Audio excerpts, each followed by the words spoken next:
أعوذ بالله من الشيطان الرجيم بسم الله الرحمن الرحيم وأعدوا لهم ما استطعتم من قوة صدق الله العظيم. په ډېر احترام سره د نننۍ غونډې ډېر قدرمن د ریاست الوزرا اقتصادي مرستیال صاحب او ډېر قدرمن د ریاست الوزرا اداري مرستیال صاحب او ډېر قدرمن د ملي دفاع وزارت محترم مولوي سید یعقوب صاحب او د ډېر قدرمن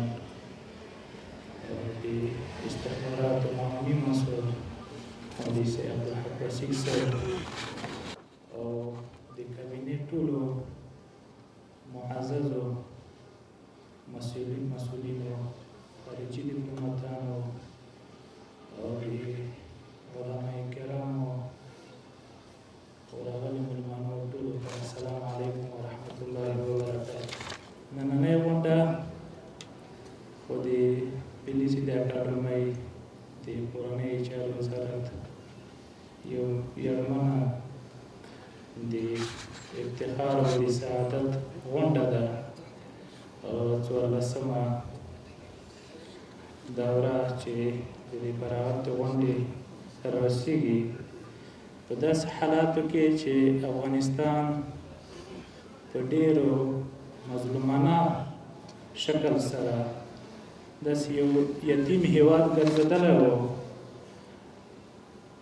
چې هر افغان په زړه کې به دغه ارزو او تمنا وه چې خدای تعالی به په دې ملک باندې کله د آرام او د راحت اخترونه راولي، کله به موږ خودکفا شو په خپلو استعدادونو باندې په خپلو قدرونو باندې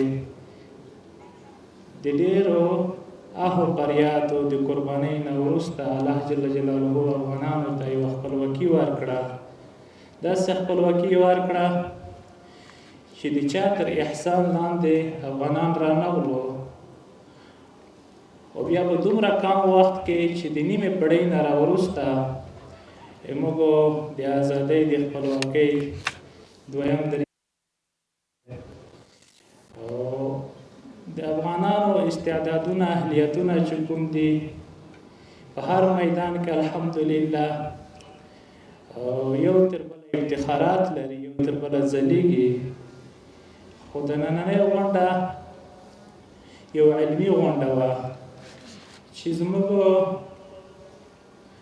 د مملکت لپاره په امنیتي لحاظ سره ځکه چې د 43 کالو یا 45 کالونه راوروسته چې مسلسل جهادي او جنگي دوره تېره شوه، مملکت آرام کول په داسې طریقه باندې چې د هر چا زړه ته اطمینان او سکون حاصل شي د دومره عداوتو دښمنۍ سره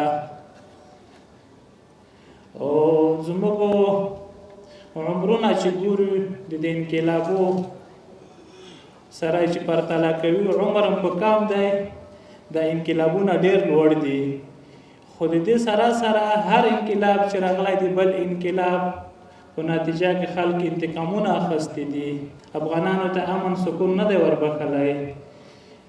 خو خدای پاک چې اوس امن راوست، د امن په نتیجه کې موږ خپل مسؤلیت وپېژندو، د خپل مسؤلیت په نتیجه کې خپل فکر او سوچ په هوش کې راغی. موږ نن دنیا ته هم دا پیغام د امن ورکوي، خپلو مملکتو ټول ولس ته شریف ولس ته هم د امن پیغام ورکوي چې دغه د وزارت داخله منصوبین او مسؤلین شپه ورځ د وطن د امنیت په تامینولو کې کوشش مې دغه دی چې زموږ علمي قدرونه زیات شي، په داسې معنا چې زموږ د عامه نظم لپاره د امنیت تامینول په علمي قدرونو باندې برخمند شي، خودکفا شي، مستغني شي. او د دې سره د پیښې د مخنیوي، د جرایمو د مخنیوي په حقوقي لحاظ، په جنایي لحاظ، په ډېر کم وخت کې الحمدلله ډېرې ښې لاسته راوړنې لري ټول. او دا وجه هم دغه ده چې اصل مسؤلیت ته متوجه کول په علمي لحاظ سره چې زموږ خپل مسلک او اهلیت وپېژنو، موږ خپلو شریفو ولسونو ته امنیت په علمي لحاظ مسلکي لحاظ باندې تأمین کړو، هغې ته د زده کړې پوره ضرورت و. سره د دې نه چې دلته ډېرې غټې لاسته راوړنې په دې کم وخت کې وشوې چې د جناب علي قدر امیر المؤمنین حفظه الله او د تېر کال فرمان چې د مخدره موادو په بندولو باندې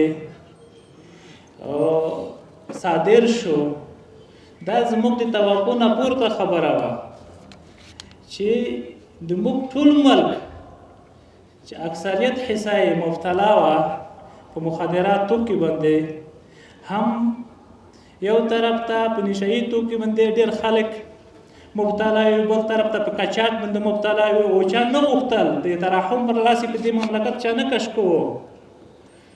خو د جناب علي قدر امیر المؤمنین صاحب د فرمان له مخې خدای تعالی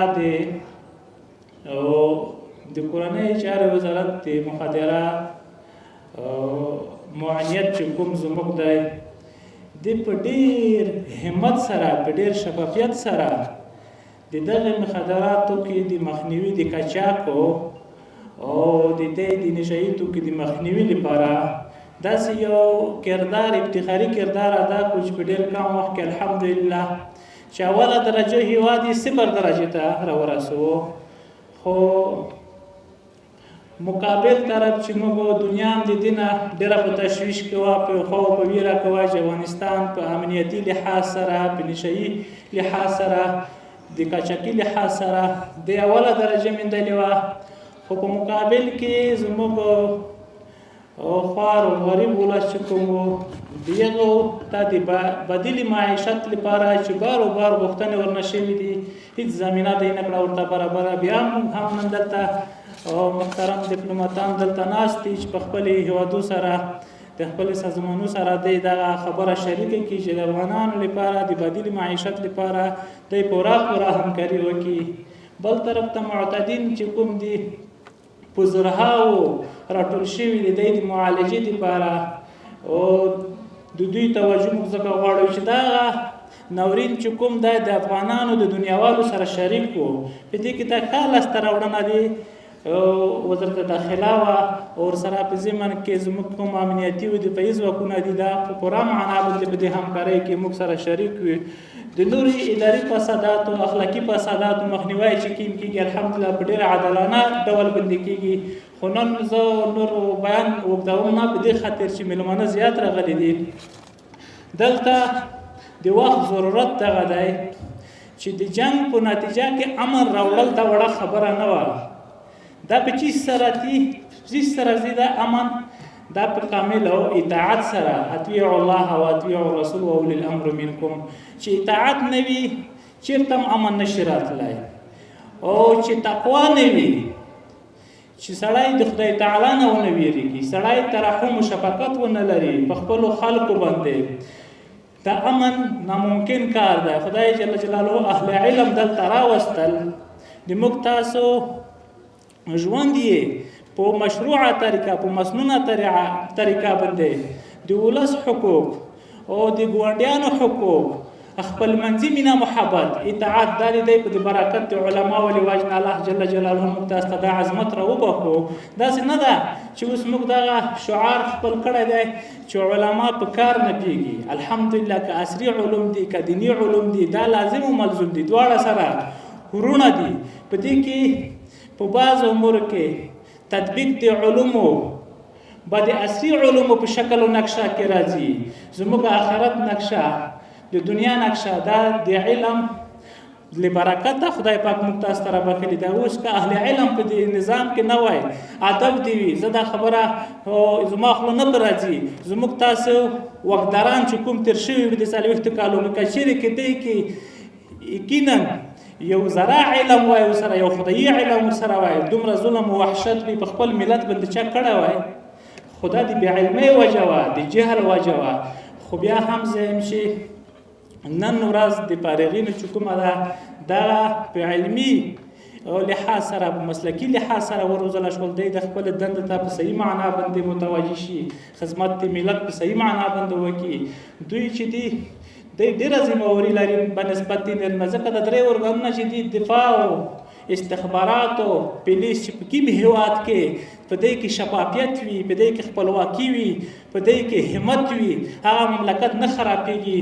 خو بدبختانه د موږ هېواد چې کوم څومره ورانکارۍ منځته راغلې، موږ دښمنانو د موږ دغه درې ارګانه تخریب کړي وي، د دې افکار یې تخریب کړي وي، د دې عقیدې یې تخریب کړي وي. د دې وجې نه چې زموږ مملکت ثابت نشو پاتې کېدلی. زه دغه د ټولو ملي دفاع، استخباراتو، داخله وزارت منصوبینو نه احترامانه خواهش کوم دغه لرو چې خپله اسلامي او ملي فکره دی ثابته کړي، دی په دې باندې ثابت پاتې شي. دا چې چېرته که هر بحران راتلو، هر رقم مشکلات راتلو، بیا د پېښې په مخنیوي کې دغه ارګانونه ښه رول ادا کولی شي. سره د دې نه ستونزې خو ډېرې دي په مملکت کې. خلکو کوشش دغه دی چې موږ په یوه ورځ باندې د دنیا سره سیال وګرځو. نه، د دنیا نه موږ متقابل د لکه ځان لپاره چې دی امن خوښوي، عزت خوښوي، افغانانو دپاره دلته امن او عزت خوښ کړي. ځکه زما امنیت چې کوم دی دا یوازې زما دپاره هم دی، تاسو دپاره هم دی. که په ما کې بې امنیتي او مشکلات وي، په تاسو کې هم بې امنیتي مشکلات وي، په تا کې به د خفګان نه جوړېږي. خو متقابل احترام د دنیاوالو نه هم غواړو، او موږ په خپل منځ کې په خپل ذات کې چې موږ په واحد فکر، په واحد باقی باندې په ښه اطاعت باندې ثابت پاتې شو. نور دغه ستومانۍ چې کومې دي د احزابو په منځ کې چې تېرې شوي د افغانستان یې تقسیم کړه او مختلفو افکارو باندې، دغه ډېرې ناکامې تجربې وې. الحمدلله نن خدای پاک د وحدت او د اتفاق او د مینې محبت اختر په افغانانو باندې راوست. کوشش کوي که هر ستونزه وي، هر مشکل وي، تباین او تحقیق کوي، یو بل سره همکاري کوي. دا خصومتونه او مشکلات په منځ کې جوړېږي، هغه خبر نه، هغه فکر نه لرې وګرځئ. ځکه موږ په ټولو ارګانو کې، په ټولو ادارو کې، د نن زموږ داسې په د پولیسو کې ازبک ورونه شته، تاجک ورونه شته، هزاره ورونه شته، پښتانه ورونه شته. دا مختلف ورونه د موږ تاسو چې په دغه نظام کې سره مشتمل یو. موږ دې ته څه ضرورت لرو چې دنیا موږ ته یا نور خلک ته نه راکوي چې افغان شمولی کوي، پلانی شمولی کوي. الحمدلله د شمولیت شعار د موږ په خپل وجود کې موجود دی. الحمدلله موږ نن لکه مولوي صاحب محترم او شیخ صاحب محترم او رئیس الوزرا صاحب مرستیال ملا برادر محترم ډېرې ښې خبرې وکولې.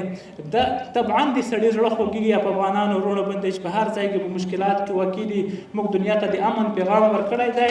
موږ په خپل امن متعهد یو، ژمن یو. دنیا د موږ سره مقابل په د خپل تعهد باندې ودرېږي.